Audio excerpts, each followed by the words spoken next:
तो बच्चों पिछले सेशन में हमने एक्सरसाइज 3.3 के फर्स्ट क्वेश्चन के सभी 6 पार्ट्स को कंप्लीट कर लिया था। आज के इस सेशन में हम स्टार्ट करेंगे क्वेश्चन नंबर 2 से। तो without wasting any time let's learn something.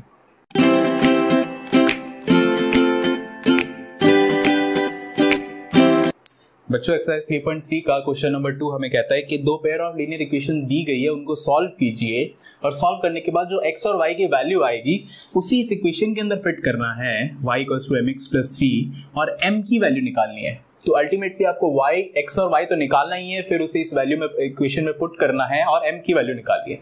तो सबसे पहला टारगेट हमारे पास ये है कि हम x और y की वैल्यू निकालें। उसके लिए सब्स्टिट्यूशन मेथड जो सिंपल से स्टेप्स कहता है वो ये है कि पहले किसी भी एक इक्वेशन को यूज करके किसी भी एक वेरिएबल की फॉर्म निकाल लीजिए दूसरे टर्म में। तो फर्स्ट इक्वेशन को यूज करके x निकाल लेता हूं, तो 2x वुड बी 11 और 3y को मैं उधर भेजूंगा तो -3y हो जाएगा।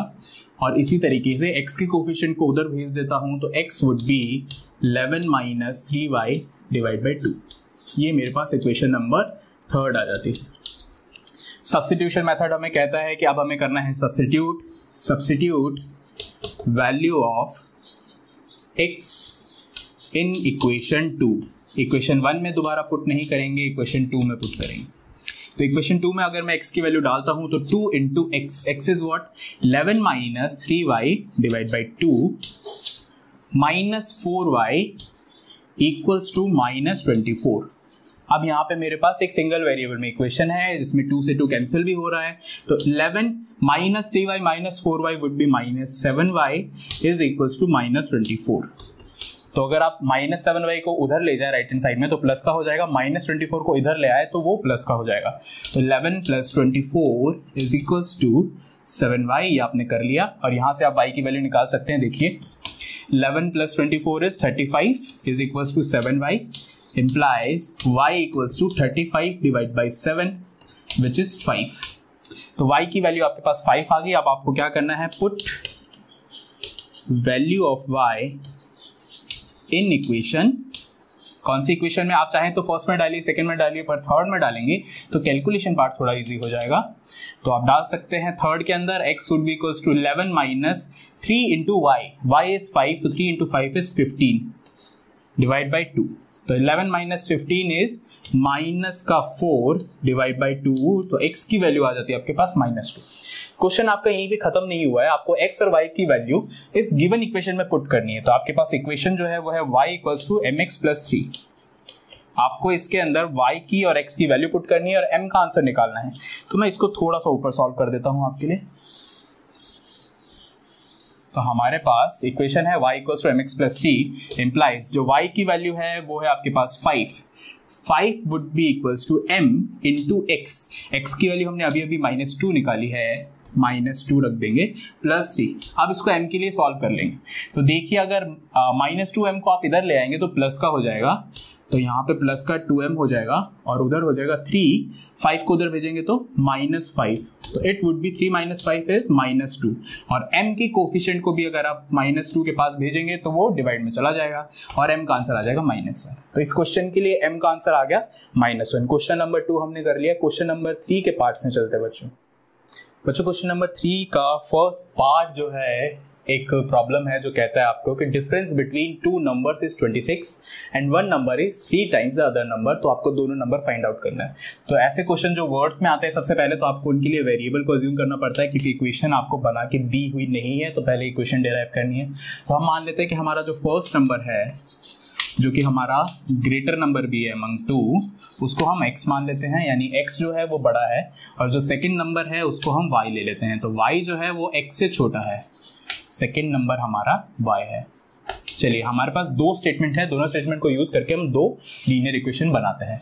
तो डिफरेंस बिटवीन 2 नंबर्स, 2 नंबर्स के बीच का डिफरेंस, यानी कि बड़ा नंबर अगर x है तो x - y, ये इनका बीच का डिफरेंस आएगा। इसकी वैल्यू क्वेश्चन ने बोल रखी है 26 है, तो ये मेरे लिए एक लीनियर इक्वेशन हो जाती है। अगली बार बोल रहा है कि 1 number is 3 times other 1 number, तो आपका जो नंबर जो 3 टाइम्स है वो बड़ा वाला होगा, यानी कि x के लिए बोल रहा है कि वो y का 3 टाइम्स है। y क्योंकि छोटा है तो आपको यहाँ पे x इक्वल टू 3y रखना पड़ेगा, तभी आपका इक्वेशन सेटिस्फाई हो रहा है।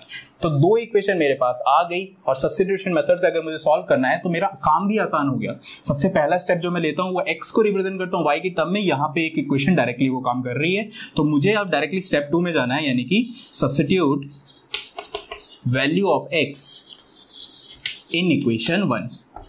आपको डायरेक्ट एक स्टेप कम हो गया। तो इक्वेशन 1 के अंदर आप x की ये वैल्यू पुट कर दीजिए, तो 3y minus y is equal to 26। अब आप देख रहे हैं कि सिंगल वेरिएबल में इक्वेशन बन गई, जिसे सॉल्व करना बहुत आसान है। 3y minus y is 2y equal to 26 implies y की वैल्यू जो है वो आपके पास आ गई 26 डिवाइड बाई 2 विच इज 13।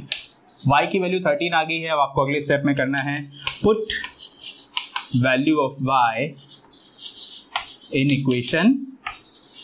आप देखिए 1 और 2 दोनों में से किसी में भी डाल सकते हैं, पर अगर आप 2 में डालेंगे तो कैलकुलेशन पार्ट थोड़ा इजी होगा, आंसर सेम आएगा अगर आप 1 में भी डाल देते हैं तो x would be equals to 3y की वैल्यू आप 13 पुट करेंगे तो 13 into 3 would be 39।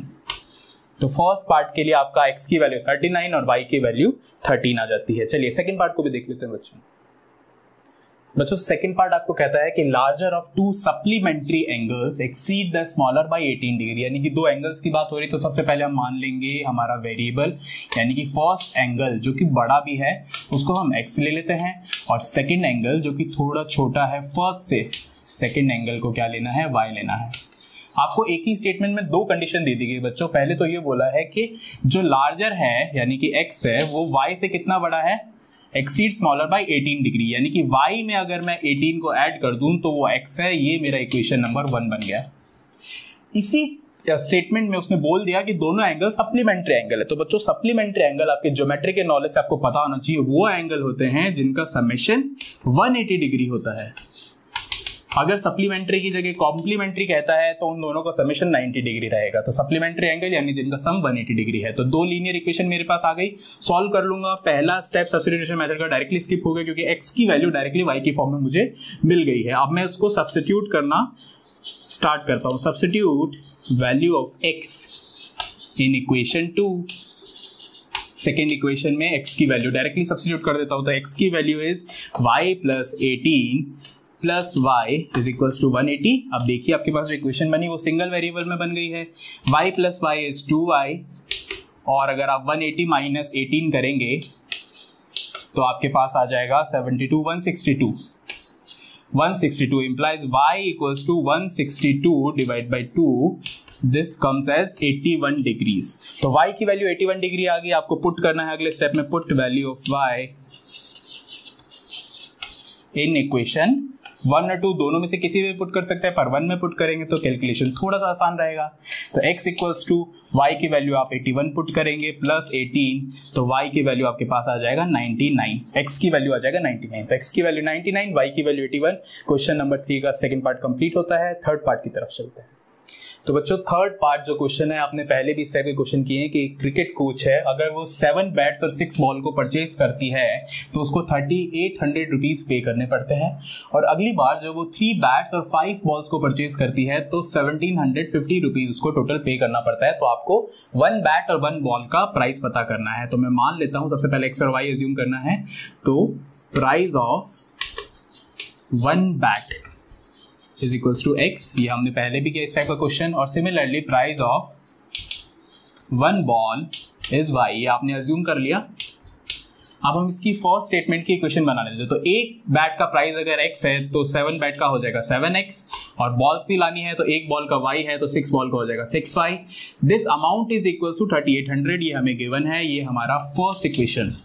Second equation बिल्कुल इसी तरीके से 3 बैट का प्राइस हो जाएगा 3x और 5 बॉल्स का हो जाएगा 5y। अमाउंट हमें दिया हुआ है 1750 रुपीज। तो ये दो लीनियर इक्वेशन आ गई है। पहले के एग्जांपल में हम दोनों को सॉल्व भी कर चुके हैं, आंसर आपको पता है। अब आपको सब्स्टिट्यूशन मेथड से खुद से इसे सॉल्व करना है। दोनों इक्वेशन मैंने आपको प्रोवाइड कर दी है बच्चों, तो आप खुद से इसे ट्राई करेंगे। हम अगले पार्ट की तरफ चलते हैं। तो बच्चों क्वेश्चन नंबर 3 का फोर्थ पार्ट एक बहुत ही प्रैक्टिकल प्रॉब्लम है। आप बहुत सारे लोग टैक्सी सर्विस यूज करते हैं जैसे ओला उबर, तो उस टाइप की प्रॉब्लम ये है कि अगर आप कोई टैक्सी सर्विस यूज करते हैं तो उसमें आपको एक फिक्स चार्ज देना पड़ता है जो कि इंडिपेंडेंट होता है कि आप कितना चल रहे हैं, प्लस आपको कुछ वेरिएबल चार्ज देना होता है जो कि पर किलोमीटर आपसे चार्ज किया जाता है कि 1 किलोमीटर का इतना है, जितने भी किलोमीटर आप चल रहे हैं उसको उतने किलोमीटर से मल्टीप्लाई कीजिए, उसमें फिक्स चार्ज को ऐड कीजिए, तो टोटल जो आपसे फेयर चार्ज किया जाएगा वो टोटल अमाउंट आ जाएगा। अब क्वेश्चन ने हमें दो कंडीशन दी कि कोई इंसान अगर 10 किलोमीटर चलता है, अगर वो 10 किलोमीटर चलता है तो उसे टोटल चार्ज जो है 105 करना पड़ता है। इस टोटल चार्ज में फिक्स चार्ज और वेरिएबल चार्ज दोनों इंक्लूडेड है। तो मैं सबसे पहले क्या करता हूं, अज्यूम कर लेता हूं कि मेरा फिक्स चार्ज जो है, फिक्स चार्ज x है और मेरा जो वेरिएबल चार्ज पर किलोमीटर है, वेरिएबल चार्ज पर किलोमीटर है, उसकी वैल्यू मैं अज्यूम कर लेता हूं y है। तो मेरी जो फर्स्ट कंडीशन है फॉर 10 किलोमीटर, जो आप चाहे कितने भी किलोमीटर चल लीजिए, आपको एक फिक्स चार्ज यानी कि x अमाउंट तो पे करना ही है। उसके बाद आपको एडिशनली पे करना पड़ेगा y इंटू जितने किलोमीटर आपने चला है। तो आपने 10 किलोमीटर चला है तो 10y, ये अमाउंट आपको टोटल पे करना पड़ेगा। इसका वैल्यू क्वेश्चन है 105 दिया है और यही आपकी इक्वेशन नंबर 1 हो जाएगी। इसी तरीके से सेकंड कंडीशन दी है कि 15 किलोमीटर अगर चलता है तो आप कितने भी किलोमीटर चलिए, एक फिक्स चार्ज तो आपको देना ही है x, उसके बाद आपको 15 इंटू वाई, जितने किलोमीटर आप चले इंटू फिक्स वेरिएबल चार्ज जो है पर किलोमीटर का, वो आपको देना है और टोटल अमाउंट आ जाएगा आपके पास 155। ये आपके पास इक्वेशन सेकंड आ जाएगी। तो क्वेश्चन में सबसे पहले आपको फिक्स चार्ज और वेरिएबल चार्ज पर किलोमीटर निकालना है। उसके बाद क्वेश्चन का एक और पार्ट है, वो अभी थोड़ी देर में डिस्कस करते हैं। तो दो इक्वेशन अगर हमारे पास है, सब्स्टिट्यूशन मेथड हम लगा देते हैं। इक्वेशन 1 को यूज करके हम x की वैल्यू निकाल लेते हैं। x would be equals to 105 minus 10y आ जाएगा आपके पास। इसे आप इक्वेशन नंबर 3 नाम दे दीजिए। इक्वेशन 3 को आप सब्स्टिट्यूट कर दीजिए, substitute value of x in equation second.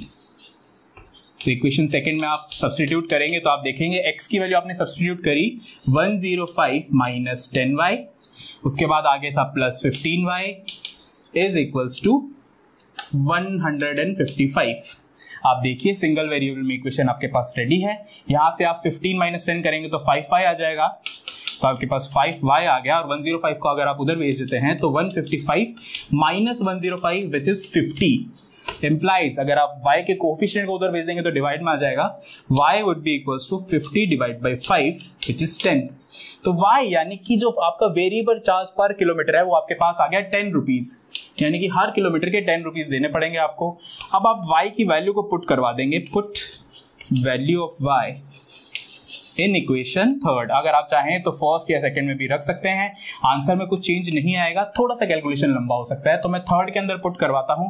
मेरी 3rd इक्वेशन है x is equals to 105 minus 10 times y की वैल्यू भी 10 है तो 10 इंटू 10 100, 105 में से 100 माइनस होगा तो बच जाएगा 5 रुपीज, यानी कि जो आपका फिक्स चार्ज है वो 5 रुपीज है और जो वेरिएबल चार्ज पर किलोमीटर है वो 10 रुपीज है। क्वेश्चन आपका यही खत्म नहीं होता है। क्वेश्चन आपसे एक पार्ट में और बोलता है कि कोई इंसान अगर 25 किलोमीटर चल रहा है तो उसे कितना अमाउंट पे करना पड़ेगा। तो आप इसके लिए एक तीसरी इक्वेशन बना सकते हैं। कैसे बनानी इक्वेशन, आपके पास अमाउंट आ गया, जो आपका फिक्स चार्ज था x वो आ गया 5 और जो वेरिएबल चार्ज है वो आ गया 10 रुपीज पर किलोमीटर। अब अगर आप 25 किलोमीटर चल रहे हैं तो आपको फिक्स चार्ज तो देना ही पड़ेगा विच इज x, और आपको 25 किलोमीटर के हिसाब से 25y भी देना पड़ेगा। तो आप इसमें x और y को रिप्लेस कर दीजिए, 5 plus 25 into y is 10, 25 into 10 is 250, 250 plus 5, 250 plus 5 is 255 rupees. तो इसका जो सेकेंड हाफ है वो भी हमने सॉल्व कर लिया। तो बच्चों 3rd क्वेश्चन के 4 पार्ट हमने कंप्लीट कर लिए हैं। मिलते हैं आपसे अगले सेशन में, करेंगे बाकी के बचे part. Until then the class 24 learn and score.